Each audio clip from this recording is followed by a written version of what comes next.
হাতে মাত্র 24 ঘন্টা। 24 ঘন্টার মধ্যে আদালতে উপস্থিত না হলে গ্রেপ্তার করা হবে তৃণমূল নেতা তথা বিধানসভা নির্বাচনে তৃণমূল প্রার্থী সোহম চক্রবর্তীকে। অস্বস্তিতে পড়ে গেলেন সোহম। কি হয়েছে চলুন বিস্তারিত দেখে নেওয়া যাক। জোর কদমে প্রচার করছেন তিনি। এর মধ্যে কলকাতা হাইকোর্টে মামলা হয়েছে অভিনেতা তথা বিধায়ক সোহম চক্রবর্তীর বিরুদ্ধে। তার বিরুদ্ধে মামলা করেছেন সাইদ ইমাম নামে হুগলির এক ব্যবসায়ী তথা তৃণমূল নেতা।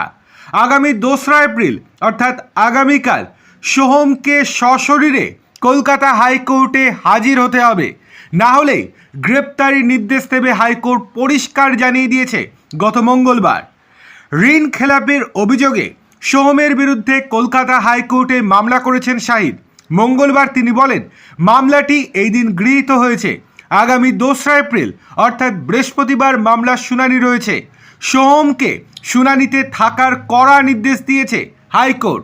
যদি উনি উপস্থিত না থাকেন তাহলে সেক্ষেত্রে তার বিরুদ্ধে গ্রেপ্তারি পরোয়ানা জারি করতে পারে হাইকোর্ট। শাহিদ ইমামের অভিযোগ, 2021 সালে একটি ছবির জন্য সোহমকে টাকা দিয়েছিলেন তিনি। 68 লক্ষ টাকা পান অভিনেতার কাছ থেকে, কিন্তু সেই টাকা ফেরত দিচ্ছেন না অভিনেতা বিধায়ক। এসএসসি কাণ্ডে 2022 সালে গ্রেপ্তার হয়েছিলেন শাহিদ। 2024 সালে জামিন পান। তারপরেই সোহমের কাছে টাকা ফেরত চান। শাহিদের অভিযোগ, টাকা চাইলে হুমকি দেওয়া হচ্ছে তাকে।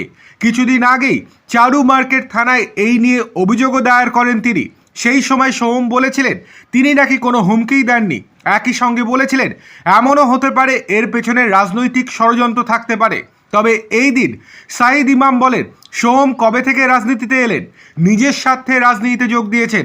আর আমাদের পরিবার প্রথম থেকেই রাজনীতির সঙ্গে যুক্ত, তাই ওর থেকে রাজনীতি আমাকে শিখতে হবে না। আমার টাকা অবিলম্বে ফেরত দিন, না হলে গ্রেপ্তার হন।